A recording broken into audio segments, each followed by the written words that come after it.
बिस्मिल्लाहिर्रहमानिर्रहीम। रब्बि ज़िदनी इल्मा। प्यारे बच्चों, अस्सलाम वालेकुम।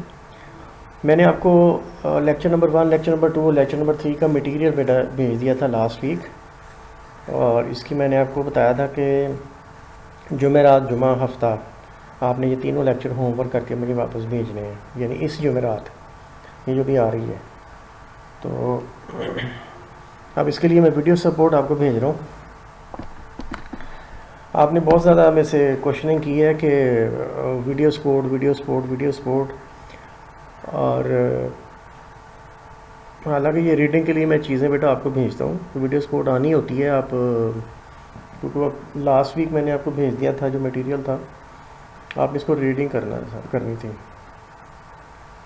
तो रीडिंग पता नहीं आपने की है या नहीं की, लेकिन रीडिंग करना जो है ये आपको सीखना भी चाहिए और इसको करना भी चाहिए, ताकि आप इंडिपेंडेंटली चीज़ों को पढ़ के सीख भी सकें। ठीक है ना? तो ऑब्वियसली मैंने हर लेक्चर में वीडियो सपोर्ट, या मैं आपको आइंदा से वीडियो सपोर्ट ही भेजा करूँगा डायरेक्ट।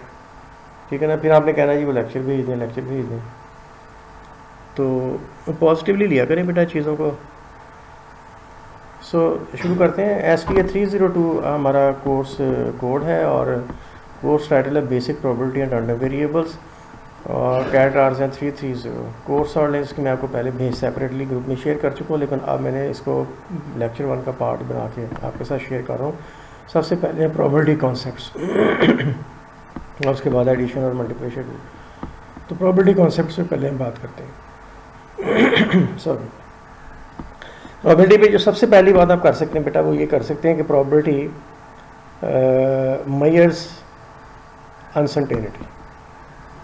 ठीक है? प्रोबेबिलिटी मेजर्स अनसर्टेनिटी, या probability is a mechanism to measure uncertainty, या हम कह सकते हैं probability measures uncertainty in quantitative terms, यानी नंबर्स के अंदर जो आप देख के बताती है कि अनसर्टेनिटी कितनी है। ओके, सबसे पहले जो जनरल थ्योरी ऑफ प्रोबेबिलिटी में बात की थी वो लैप्लास ने की थी इन 19th सेंचुरी। ठीक है? 19th सेंचुरी का मतलब होता है कि 18 समथिंग, यानी ये 1827 तक जिंदा रहा था। इससे पहले इसने 1800 या उसके बाद ये बात की थी, हालांकि 1749 में पैदा हुआ था ना। एनीवे, और अर्ली एप्लीकेशन जो प्रोबेबिलिटी की थी ना, वो गेमिंग हाउसेस में थी। गेमिंग हाउसेस में जहाँ लोग शर्तें लगाते थे लूडो वगैरह पे, लूडो की डाइस पे, कि 2 छक्के आएंगे, ये 10 डाइस है, 10 डाइस रोल, आपको इतना नाम मिलेगा वगैरह वगैरह। क्योंकि वो जानते थे कि कोई भी हमारे पास जो गेमिंग हाउस में आएगा वो पे करके गेम खेलेगा, और उसके जीतने के चांसेस इंतहाई कम है एज़ कम्पेयर टू उसके हारने के चांसेस। तो उन्हें पता होता था कि इतने हज़ार लोग हार के जाएंगे और एक बंदा जीत के जाएगा। तो अगर हम इसकी रेशो निकाल के उसको कुछ पे इनाम दे भी देते हैं तो हम लॉस में नहीं है, क्योंकि उन्हें लॉन्ग टर्म बिहेवियर का पता होता था। ठीक है बेटा? अब ये बातें आपने दो बातें आपने ज़हन में रखनी है प्रोबेबिलिटी को समझने के लिए। एक लॉन्ग टर्म प्रेडिक्टेबिलिटी और एक शॉर्ट टर्म प्रेडिक्टेबिलिटी।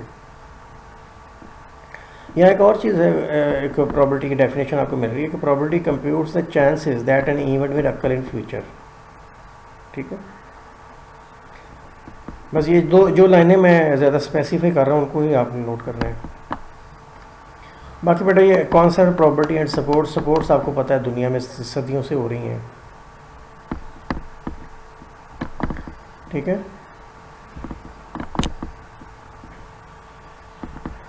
सपोर्ट्स दुनिया में सदियों से हो रही हैं, और हॉकी और फुटबॉल में टॉस इसलिए होती है, कि पहला पोसेशन बॉल का कब्ज़ा किसके पास, पहले किस टीम के पास पहले होगा, यानी पहली किक कौन लगाएगी या पहली दफ़ा बॉल को टच कौन करेगा। क्रिकेट में इसलिए होता है कि मतलब डिसाइड हो सके कि पहले बैटिंग या फील्डिंग कौन करेगा। तो बेटा आपको इसमें प्रोबेबिलिटी का कॉन्सेप्ट सिर्फ इसलिए जुड़ा हुआ है कि मुझे बताइए, जब टॉस हो रही होती है तो दोनों टीमों के कप्तान को ये यकीन होता है कि मेरे जीतने के चांसेस 50% हैं। ये बात है ना?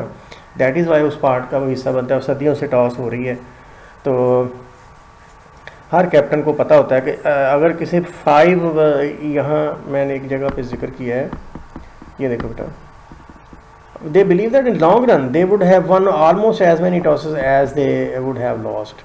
तो हर कैप्टन को यकीन होता है कि मैं इसमें जीतूँ या हारूँ, लेकिन इन द लॉन्ग रन, ठीक है, इन द लॉन्ग रन मतलब एक अरसा बहुत सारे मैचेस खेलने के बाद मैंने जितनी टॉसेस जीती होंगी उतनी ही मैंने हारी होंगी, ठीक है। अच्छा जी, इसका मतलब क्या है कि लोगों ने इस बात पे यकीन कर लिया कि कॉइन जब टॉस होता है तो हेड ऑन आने की प्रॉबिलिटी जो है ना, ये देखो, in other words while tossing a coin the probability of getting a head equals to probability of getting a tail, ठीक है। Like umpires recommend tossing of a coin unprejudiced decision. तो अनप्रेजुडिस मीन्स कि उसमें मतलब किसी के ख़िलाफ़ कोई बायस नहीं होता है, कोई प्रेजुडिस नहीं होता, कोई बुग़्ज़ नहीं होता। जब हम टॉस कर रहे होते हैं तो हमने फेवरेटिज़म नहीं होता, हमने टॉस में यही करना होता है कि किसी एक कैप्टन को टॉस में फेवर ना मिल जाए, ये जो हमने डिसाइड करना है। तो इसीलिए उन्होंने कॉइन टॉसिंग को सिलेक्ट किया। तो इसका मतलब जो कॉइन टॉसिंग है इसके जो डिसीजंस होते हैं वो अनप्रेजुडिस होते हैं और उसमें कोई फेवरेटिज़म नहीं होता, ठीक है। और फिर आपको ये पता नहीं होता कि अभी टॉस हो रही है तो क्या जवाब आएगा, क्या रिज़ल्ट आएगा। लिहाजा इसको हम कहते हैं unpredictable in the short run, यानी कॉइन की टॉसिंग अनप्रडिक्टेबल। ये हमें ये पता होता है कि अगर हमने 100 दफ़ा टॉस की तो तकरीबन हम आधी दफ़ा जीतेंगे, आधी दफ़ा हारेंगे तकरीबन, ठीक है। तो इसका मतलब क्या हुआ कि लॉन्ग रन टर्म में ये प्रेडिक्टेबल है, कॉइन टॉसिंग शॉर्ट टर्म में अनप्रेडिक्टेबल है, लॉन्ग टर्म में प्रेडिक्टेबल है। और बेटा ये जो चीज़ होती है ये डेफिनेशन है कि रैंडम एक्सपेरिमेंट की। इसका मतलब टॉसिंग ऑफ कॉइन जो है ना, ये एक रैंडम एक्सपेरिमेंट है।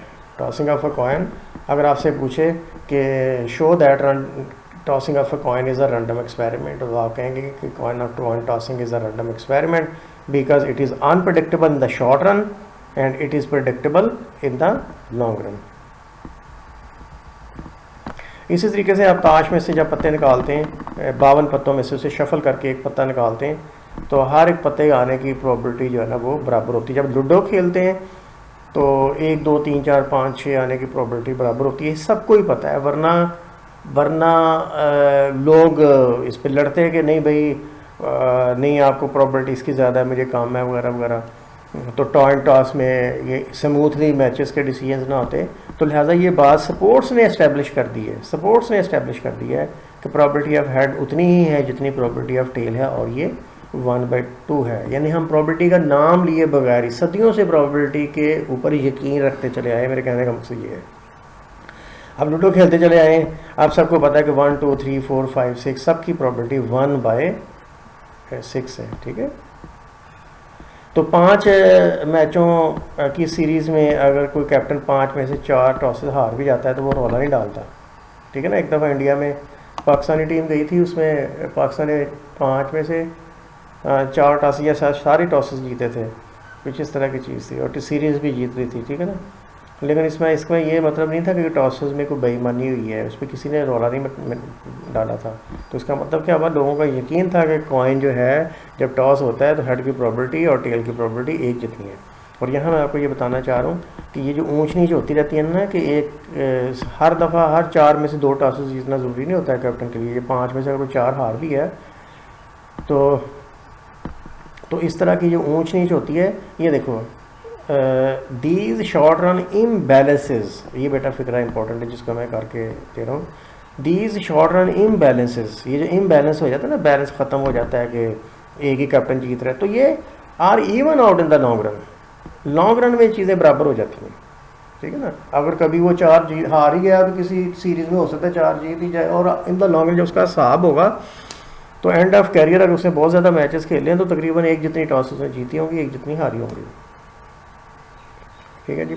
ये बेटा हमने इस्टेब्लिश करने की कोशिश की है कि कौन सा प्रोबेबिलिटी जो है ये सपोर्ट्स के साथ जुड़ा हुआ है, और ऑलरेडी हमारा प्रोबेबिलिटी से हमारा किसी न किसी हवाले से ऑलरेडी हम बिलीव करते हैं प्रोबेबिलिटी के ऊपर, और स्पेशली कि probability of head is equal to probability of tail and both are equal to 1/2।